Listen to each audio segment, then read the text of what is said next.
Hello and welcome to another episode of Green Shoots, a history of Irish football with me, Kehlan and Gary, and football historian Gary Spain. Coming up is part 3 of our journey through Limerick football as we look at the period from 1980 through to today. So stay with us for that. Don't forget to share the show on your own social media channels to let more people find out about the history and heritage of Irish football, and why not share your own stories about it while you're at it. Turn on notifications on whatever podcast platform you use so that you get notified straight away when a new episode drops. Now, a few days ago, we finished our second episode on the history of Limerick football. So today, we have the third and final part of our journey through Limerick football. So the last time we left it, we just heard the story of the title-winning season in 1979-1980. Does it set off what you can argue is, as I suppose, a mini golden period for Limerick football? That period from 1980 through to 1982-ish? Yeah, I think it definitely does. I mean, the following season, Limerick actually started like an express train. At the turn of the year, we're actually, I think it was 3 or 4 points clear, and had gone to Oriel Park in November and beaten Dundalk 1-0. It was a Joe Mahoney penalty. Went to Athlone Town and drew 0-0 just after Christmas in a brilliant 0-0 draw. Went to the showgrounds and beat Sligo. Had played a lot of the more difficult away games and were looking good to win the league, and it just all fell apart. And I still don't know what really happened. Maybe it was just tiredness and the whole thing. But Athlone romped to victory in the league. That they won it by a long way. And Limerick did get into the UEFA Cup, did qualify for Europe. Of course, that was the season of Real Madrid as well. And Limerick had got to play Real Madrid home and away in the European Cup. Qualified to play Southampton in the UEFA Cup. Tony Ward actually played in those games, great Irish rugby player, and made a key contribution to Limerick football in those years as well. Yeah, absolutely, and they still talk about the Real Madrid game as well. Its significance and its importance as well. But talk to us about 1982 then, and I suppose another marquee season for Limerick. Yeah, so Limerick was still considered to be real serious title contenders. And 81-82 just didn't seem to work out. A few things went wrong. And come January, there just seemed to be a realisation in the squad. And I can remember this vividly. Everyone was saying, we'll win the cup. The league hasn't been working out well. We'll win the cup. And there seemed to be a real belief there. And Limerick started off Bluebell away on a Saturday up in the Ivy grounds. And the reason I remember the game is because Ireland were playing England at Twickenham.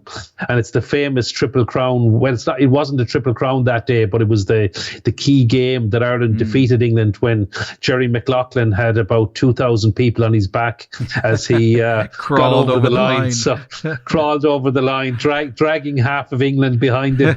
But to score that try. But Tommy Gaynor scored the only goal and we beat Bluebell in the cup. I was in the Ivy grounds with the rugby on the radio. But we'd an epic cup tie away to Shelbourne in midweek in Talca Park. I can't remember why it was midweek, but we beat Shelbourne 2-1 in a cracking game under the lights. It could have gone either way. Played Aer Lingus at home in the cup, non-league in the quarter-final, beat them 4-0. And set up a semi-final against Athlone Town, the league champions. And again, an epic semi-final, went to a replay, and it was nip and tuck. It could have gone either way. And 15 minutes to go, young Tommy Gaynor, he was a very young man at the time, 17, 18. He ends up clearing goal, and Mick Smith, the experienced, I mean, he was a famous goalie with Shamrock Rovers in the 60s, but still playing in the early 80s. Great goalkeeper. He'd been on the pitch when we won the league in 1980.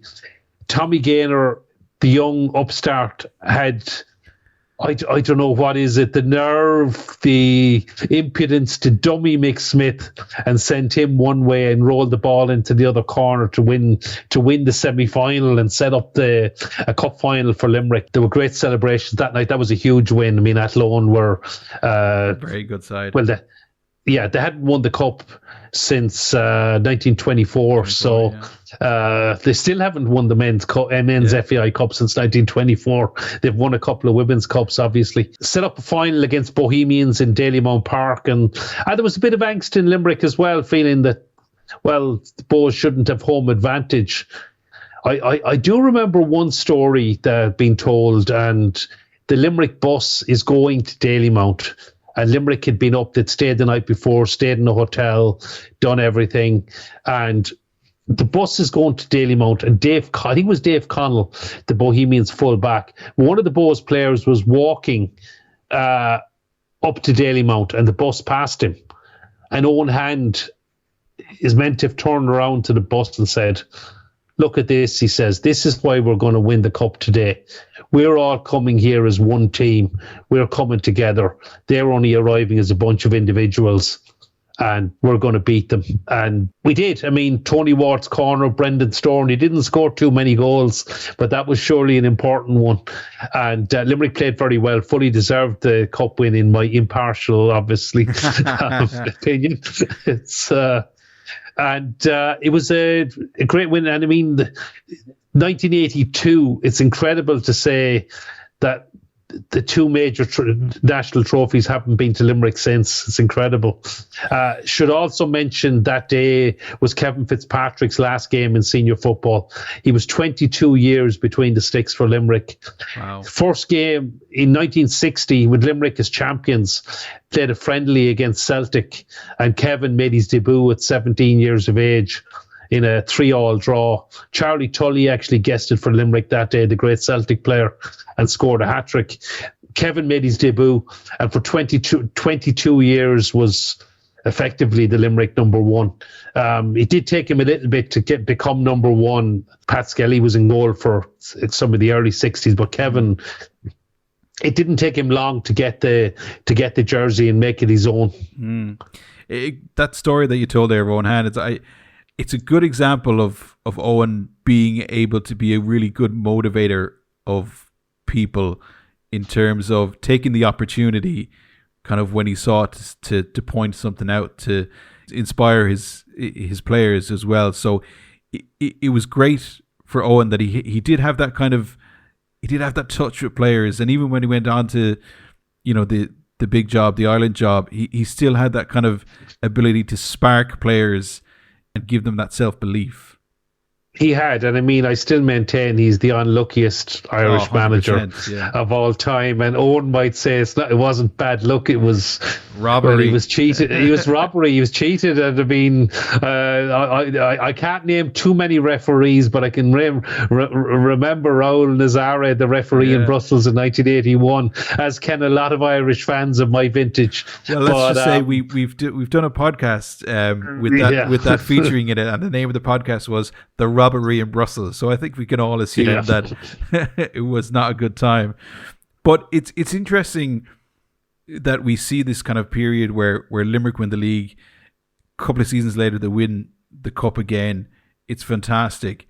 And then I suppose there's nothing quite like Limerick football if it doesn't end up shooting itself in the foot. And it all seems to just go dramatically wrong off the pitch then after 82. Yeah, no, it's a funny one, because if you look back, obviously it didn't win anything after that. And you had the famous court case in 1983 between Packgrace and John McNamara.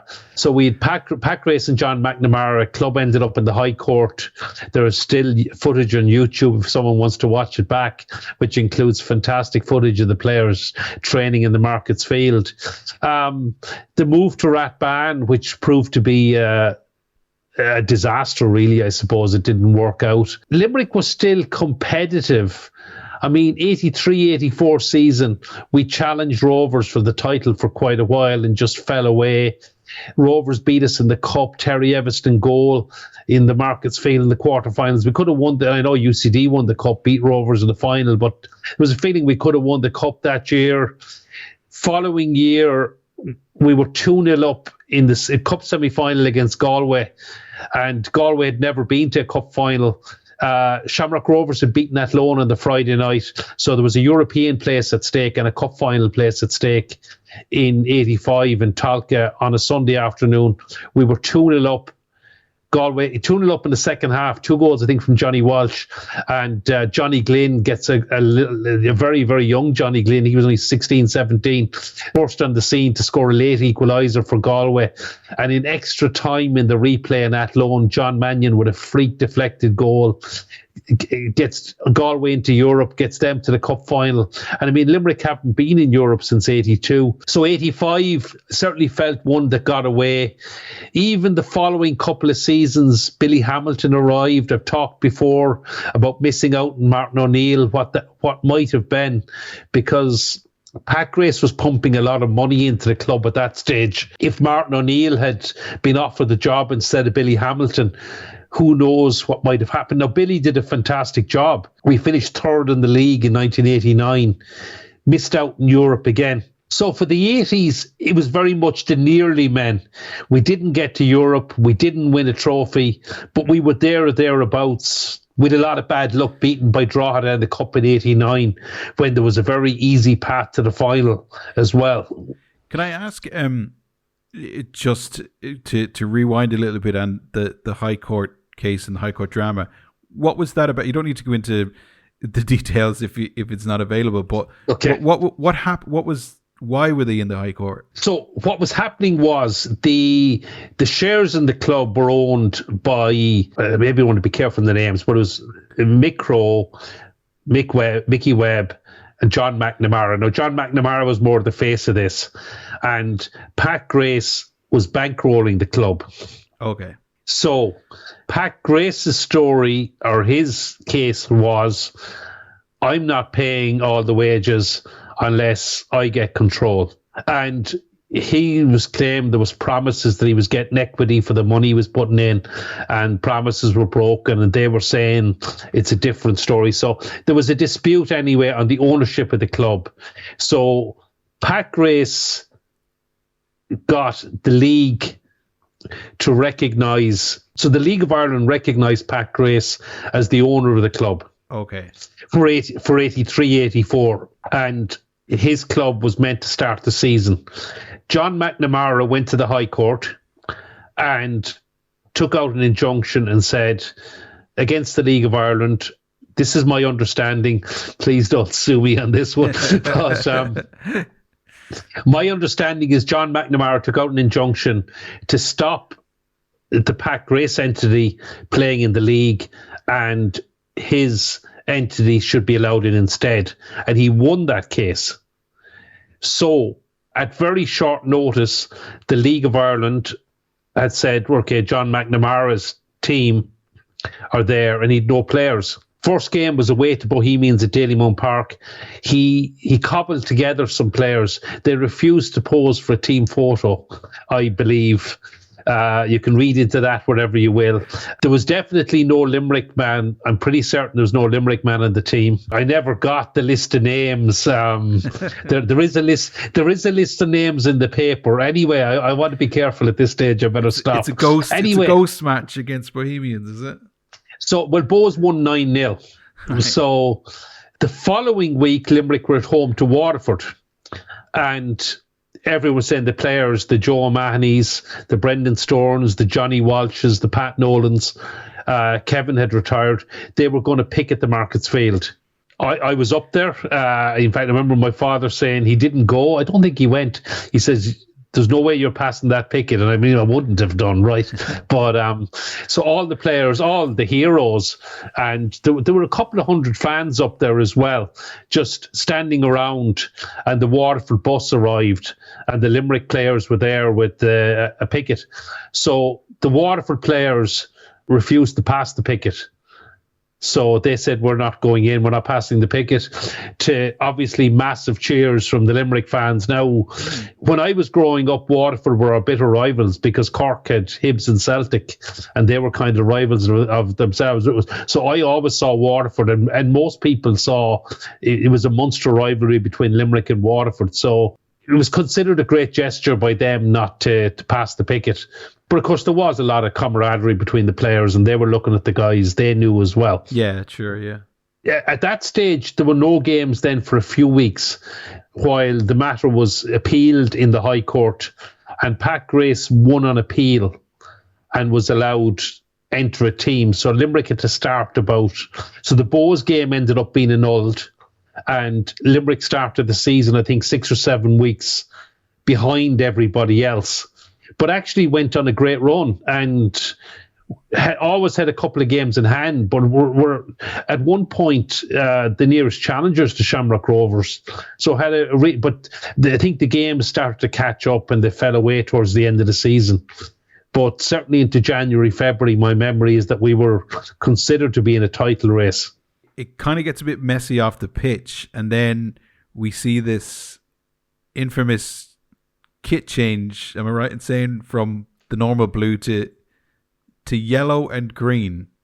Yeah, so what that was, now, this wasn't popular with the fans, but I mean, but you have to say Pat Grace was hugely popular because he was pumping so much money in. I mean, he was a millionaire when there were no other millionaires, it would seem, in Limerick. That might not technically be true, but I mean, he certainly would have been seen around Limerick, not just in football circles, as being an incredibly successful, incredibly wealthy man. And himself and his wife Anne drove they imported 2 American cars which looked like they were from outer space to us. I mean, nobody else in Limerick had cars like them. And I've looked back at photographs and they don't seem as good looking back now, but 40 years ago, believe me, these looked like spacecrafts, and they were Pat would have been hugely popular, but he was also a big fan of horse racing. He had his own horses and everything, and his racing colours were yellow and green, the Norwich City colours, and he decided to change the club colours to yellow and green to reflect his racing colours as well. Which I'm sure was deeply popular among a fan base that had living blue for 6 decades or so. Yeah, it was. I mean, it wasn't popular, but I think he kind of got away with it because the whole of Limerick were behind him in the court case. You know, I mean, everyone was delighted he won the court case. So, look, we wanted to stay in blue, but he kind of got away with that to an extent. There certainly weren't any protests given all the drama that had gone on in the High Court in the previous weeks. So that leads us into the 90s, and Limerick does get back in the blue.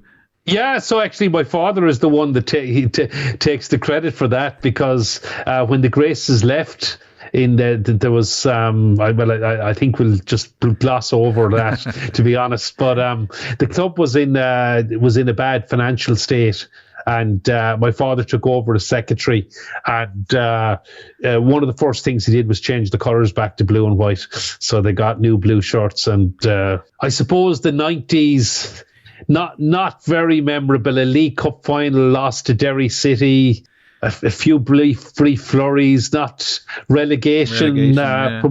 Sam Allardyce comes in and wins promotion with a very young squad as player manager. He leaves after one season though. Noel King comes in and has a very successful season, and we reached the top 6, which was the league was being split at the time. But again, relegation followed. Went down in 1994, and there was no Premier Division football in Limerick from 1994 until 2013. So very 19 years. A few playoff heartbreaks in between. We did win a League Cup, a very against the odds win in the Brandywell in a 2-legged League Cup final. Limerick were down at the bottom, and I think we could have finished bottom or second bottom of the first division. Derry, of course, were riding high, and we beat them 2-1 in the Markets Field, which was a huge shock. And, well, we were absolutely battered in the Brandywell. And hanging on. Derry eventually get the goal. And there was a lot of confusion. And I still have my doubts. It has been denied. But all the Derry directors were under the impression the away goals rule applied. And it looked like the Derry team had taken their foot off the gas a little bit. So I don't know if that's ever going to be. But I remember Noel Hanley in the stand, and he was the secretary of Limerick at the time. And I mean, I knew the away goals rule wasn't in place as well. And I was saying, no, it's not. And Noel said, it's 100% definite. I was talking to the FAI or the league this morning. It's definitely extra time, which it was. And the referee played extra time, and Limerick won on penalties. All the Derry directors were adamant that it was away goals and they were going to win the game, or they were going to win the cup at away goals. But I still remember the celebrations, because that was... I suppose that was 20 years on from. Yeah. Well, sorry, we had won a League Cup under Noel King and Harold's Cross. We did win the League Cup in '93, but but we won another League Cup in 2002, which was after many years in the doldrums. It was a special trophy that came out of the blue. And in fairness to Derry City, there weren't that many Limerick fans in the Brandywell, actually, because it was midweek. It was definitely actually midweek. It was midweek tie. They invited us all onto the pitch. They actually called us out, opened the gate, and said, "Go onto the pitch and celebrate," and which was very decent of them. And I remember dancing on the pitch in the Brandywell at 11:30, and I was in work at 7:30 the following morning. And so I didn't get very much sleep, if any sleep, you know. Who needs sleep when you got celebrations? Well, when you won the League Cup, you know. So, I know we're running out of time. We've been at this a long time, but there's kind of like the wilderness years, and then it all kind of changes in 2012. What brings about the kind of that change and getting promoted? Well, I think you got it. So, yeah, the wilderness years has probably been kind. There was 3 or 4 years we finished rock bottom. Well, the late John Reddick was more so than me, but if John wasn't there, John was often the only away fan, or if he wasn't there, I was the only away fan in a lot of games. I mean, they were really tough times, bad times. Pat O'Sullivan made a huge difference when he came in as chairman. He spent a lot of money. We had a couple of hard luck stories. Probably should have got promotion in 2011. There's a couple of things on the pitch with Monaghan United and one thing off the pitch with Monaghan United. Probably best for another day or for a pub. But in 2012, Pat Scully as manager got Limerick promoted. And it's a strange one, because I mean, people, I have the height of respect for Pat. I think he'd say it himself. He won the league. We won the league, won the division convincingly, but we won it by playing. People ask me what went wrong, or why did he leave? And there's no backstory. I think it's more, we won it with playing not so attractive football, but very effective football that was good enough to win the first division. And finally in 2013 bring Premier Division football back to the city for the first time since 1994. And am I right in saying it stays that way for the next 3 or 4 seasons? You're in the Premier Division until, what is it, 2015, 2016?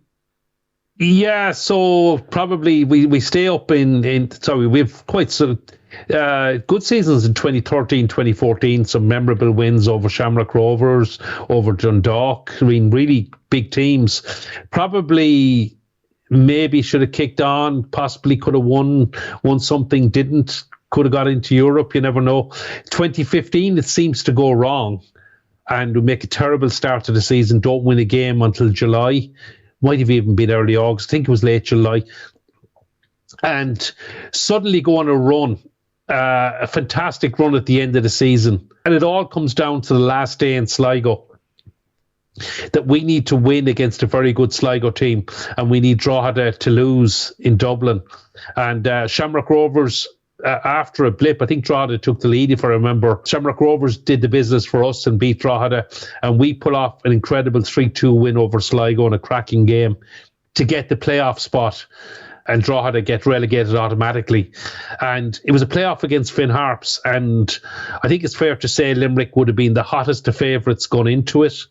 I remember the Markets Field being absolutely packed. Jammers, yeah. I think it's probably fair enough to tell this story, since anyone who was involved is no longer involved, I think. Do we have to get the podcast solicitors out again? I think we might be okay on this, but so the FAI capped the attendance, I think, at 3,500 as the safe holding capacity for the Markets Field. So there was a rumour that Limerick printed 4,600 tickets, which I don't know whether that can be proved or not. But certainly all the tickets were sold long before kickoff. But cash was still being taken on the Styles long after kickoff. and most people's estimated the attendance is somewhere around 6,000. So but officially it was 3,500. But Limerick won 1-0 with a wonder goal from Sean Kelly. But there was a feeling we left it a bit behind us, could have got a couple more. I also remember my brother actually, he wasn't able to get a stand ticket, so he paid, I think it was 30 quid at the time for a VIP stand ticket. And he ended up sitting beside one of the Finn Harps directors. And Carl is chatting to the Finn Harps director, and he says, "We really can't afford to lose this, as the whole club and all the money." And his response was, "We really can't afford to win it." So everyone was looking for the right result. Well, yeah, but in the second leg in Finn Park, and I suppose I shouldn't really make any comment about, but I don't think anybody was locked out of Finn Park. But there was never any complaints from Limerick or Harps about the attendance of the crowd or anything like that. But Harps led 1-0. A lot of controversy. The goal did cross the line, but game went into extra time, and BJ Banda, who probably should have been at home studying for his leaving cert, heads the winning goal for Harps, and they get promotion and we get relegated. So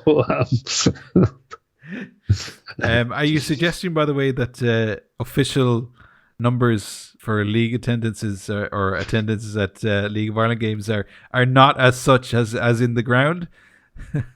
Well, I think certainly I don't think anybody was turned away from the Markets Field or Finn Park, and I think both places were jammed to capacity, and they were epic games. But to be honest, it's the lowest coming out of Finn Park that night was probably the lowest I ever felt coming out of any Limerick game, because I suppose having three years in the Premier Division, we'd gone on such a brilliant run, and there was one really that got away. Look, hats off to Finn Harps, and it was brilliant for them to win it, but it really hurt. And I know we won the First Division the following year at the Cantor, but I think it did do a lot of damage to the club. And they were to lose again to Finn Harps in a playoff, home and away. It was never in doubt the second time. But So did it feel like? Well, I suppose you can answer this in I suppose the light of hindsight. But did it, looking back on it, did it feel like maybe the beginning of the end? Yeah, I think it did, looking back. And I mean, I do have to be careful what I say about Pat O'Sullivan and all the other stuff that went on. And I mean, there was a lot of stuff. The club obviously ended up in administration, and I know there was money owed and everything, but Pat lost a huge amount of money. He invested a huge amount of money in Limerick football. And I think that defeat by Harps, to me, looking back from 10 years on, it probably feels like the beginning of the end. I know we went on to win the First Division the following year at the Cantor, but it wasn't the same thing, and had we stayed in the Premier Division, I think we would have been a lot more competitive. Maybe we would have built on it. And I know there was business issues with Pat's business as well. So I really don't want to get into any more than that on the whole financial side. But I think it's probably from being in a situation in 2013, 2014 to when it looked like Limerick were back. It looked like we were going to be in the Premier Division. We were going to be one of the big names. We were going to be challenging the Dundalks, the Cork Cities, the Shamrock Rovers. And I think coming out of Ballybuffet that night, everyone was just totally devastated. It was just a devastating defeat. And I think looking back from 10 years on, it does feel like the beginning of the end. Yeah, so eventually the end does come, and you say, back up as champions, etc. But then relegation happens, and what's it like when the club ceases existence to a certain extent? Like for somebody that's kind of been around Limerick football as well, what was the feeling from people after the club ceased to exist as, I suppose you can say, a competitive entity in men's senior football? Yeah, well, I mean, just to be clear, I suppose for the lawyers as well, the club still exists. Yes. Right? So, well, that's why I said for men's senior football, it's still there, but it's not a competitive entity for senior men's football. At the end of the 2019 season was Limerick FC's last season in the League of Ireland, in men's football, as you say, because they're still obviously in the underage. And that was devastating because, I mean, the club had always been there from 1937. I mean, only Dundalk as a provincial club had a longer unbroken record in the league. I mean, Sligo had been out for a while, Waterford had been out in the 40s, Cork had no club for a few years, and they've had loads of different clubs as well. I mean, Galway didn't come in till 77. So Drogheda only came in the 60s. So no other provincial town or city, apart from Dundalk, had a longer unbroken run of the league. I mean, my granduncle had played in the first couple of seasons for Limerick. My father had been going since at least 1946. He can't remember his first match. It's been in the blood. I'm going since 71. I mean, you kind of feel it's always going to be there. I couldn't imagine going into 2020.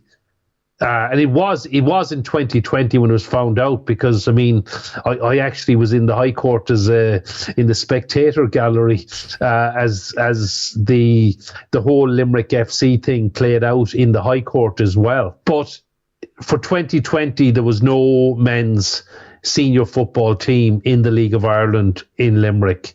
Now, obviously, COVID hit after that, but even before COVID hit, by March 2020, it was already decided that the League of Ireland was going to go on without a team in Limerick, which it was devastating. I mean, it was a real blow. You couldn't imagine that the third city in the Republic of Ireland didn't have a team in the league. Yeah.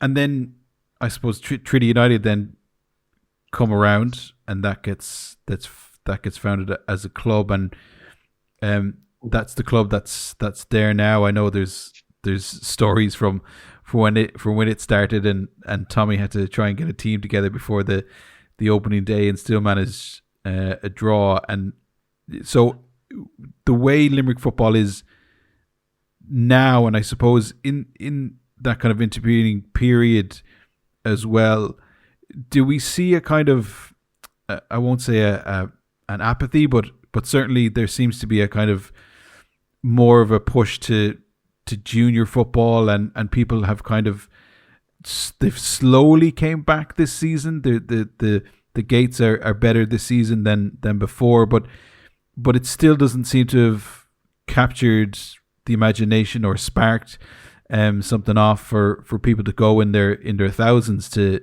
Limerick football and to Treaty United. Is that because maybe junior football has kind of moved in a little bit into that space, and kind of people don't want to be left wounded again by a Limerick League of Ireland club? Yeah, I mean, you can go back in junior football, had kind of always been strong enough in Limerick. I mean, like, remember talk of Cals and Fairview and Pike way back in junior cup finals, intermediate cup finals and everything. Briefly, Pike played intermediate. But I suppose Ballinanty actually in the 80s did get to in the 70s, in the 80s, they got to junior cup finals. But in the 90s, I suppose when senior football was in the doldrums, you had the likes of Fairview and Pike coming to the forefront. Obviously, Fairview in particular winning so many FAI Junior Cups. And I suppose junior football has been really strong in Limerick since then, and probably to the detriment of senior football. I mean, there's certainly been the case there's players playing with Fairview Rangers or Pike Rovers or Janesborough or Ballinanty, Ashling Anacotty Regional, who would walk on the Limerick or Treaty United teams. Certainly in the years when the club were finishing bottom of the league, etc. But it has to be said, I mean, what is it now? Two playoffs, a first division playoff final, and an FAI Cup semi-final. That there's for a new club that was, shall we say, founded in haste. It seems to have found its feet. It seems to have kind of found a place slowly within Limerick football, and also probably because of the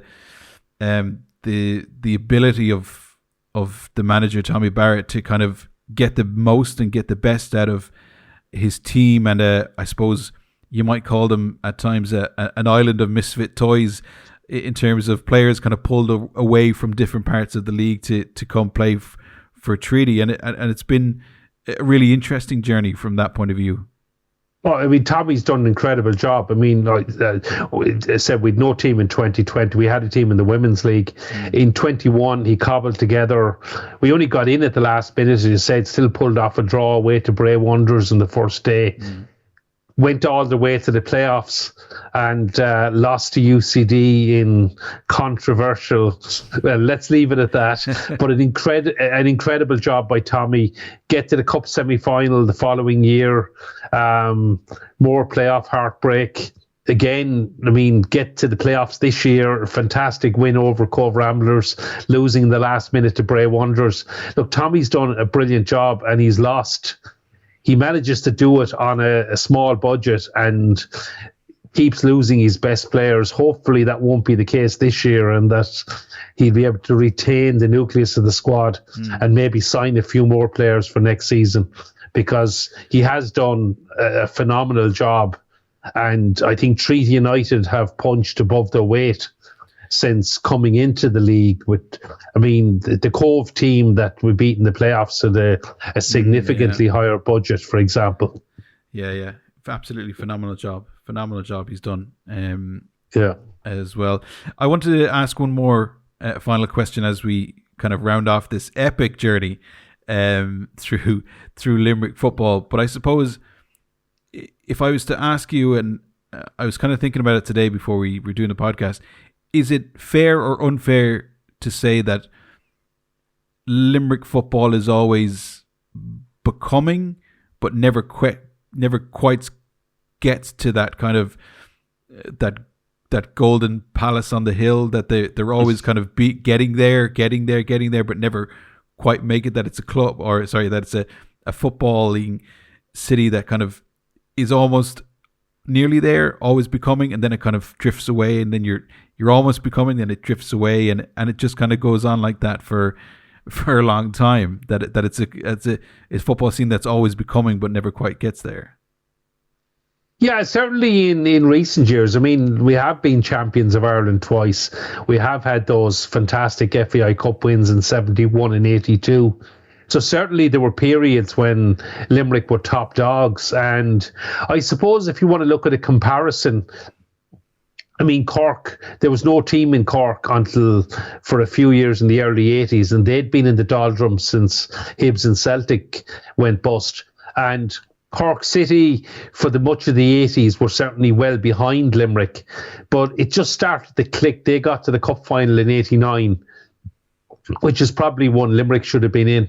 And they just seemed to kick on from that. And Limerick, unfortunately, went in the opposite direction. And I suppose Limerick football's been in catch-up mode where we've had quite a few false dawns since then. I don't know. It's still hopefully we can kick on next season. But but I think even when you look back at it though, that period, like those, we talked about that kind of like mini golden period in the 80s, etc. Even when the league title is won or the FAI Cup is won, you don't see like this prolonged period of winning. You don't see a fantastic team that just kind of is in that winning space for 4 or 5 seasons. Do you know what I mean? Like you would see perhaps with other clubs that kind of do manage to kind of have that kind of 4 or 5 seasons where they're just brilliant and they put it all together and they're first and second and first, and they have these kind of golden periods, whereas Limerick seems to have this one season where it all clicks, but it never seems to kind of join up together with seasons as well. Maybe I'm reading too much into it. I mean, I'm just interested from your point of view, who's lived all these kind of experiences with Limerick, why we've never seen a Limerick team kind of put 4 or 5 seasons together where it's all click, it all works, and you're pulling in those kind of trophies like other kind of clubs have done, maybe. Yeah, but that definitely hasn't happened, and there hasn't been that case. But it hasn't happened. Okay, if you take, I suppose in football, if you take the likes of Shamrock Rovers are the biggest club in the country, without doubt. They're the most successful club in the country, and the likes of the Shamrock Rovers or your Manchester Uniteds, your Real Madrids, your Bayern Munichs, they expect to win the league. And they probably win leagues they've no right to win because they expect to win them, and they find a way to win when a team that might be just better than them just can't get over the line, or there can be seasons when they're not playing so well, they still find things. And I mean, Dundalk, in fairness, you talk about they had those years under Stephen Kenny and Vinnie Perth as well, when they were really successful, obviously in very recent memory. And we talked about that Waterford team that won 6 leagues in 8 seasons. Yeah. There was the great Cork United team in the 40s that won 5 league titles and a couple of FAI Cups. But there haven't been, if you take Shamrock Rovers out of it, now I'd use that's a huge thing to take Shamrock Rovers of it. Just take the most winningest team in the history of the League of Ireland out of it for a second. No, but I mean, I know what you mean. I know what you mean. You think you always expect Shamrock Rovers to win leagues. You expect Real Madrid to win leagues. You expect Manchester United to win leagues. Linfield up north. They win so many. There haven't been that many other successful teams. I mean, the great Cork United team I talked about, 5 league titles in the 1940s. They didn't exist at the start of the decade, and they didn't exist at the end of the decade. I mean, okay, that Waterford team, Waterford have won 6 League of Ireland titles in their history. They all came between 1966 and 1973. Okay, Dundalk have been incredibly successful. Shelbourne have had periods. Bows have had periods when they've been. Pats have won quite a few leagues as well over the years. And I suppose I'm looking at the Dublin clubs now that I live in Dublin, and the 4 Dublin clubs are in a good place. To me, looking from outside, really obviously good. Rovers are in a fantastic place. Shelbourne back in Europe, they won the league last year. Okay, Rovers have taken the title, but they'll feel good. Bows are into Europe finally. Pats, it's probably disappointment for Pats missing out in Europe, but they've been really successful in recent years, and they've been really good in Europe, always punching above their weight. So I think the 4 Dublin clubs, the 4 big Dublin clubs, sorry, UCD, the 4 major, burned.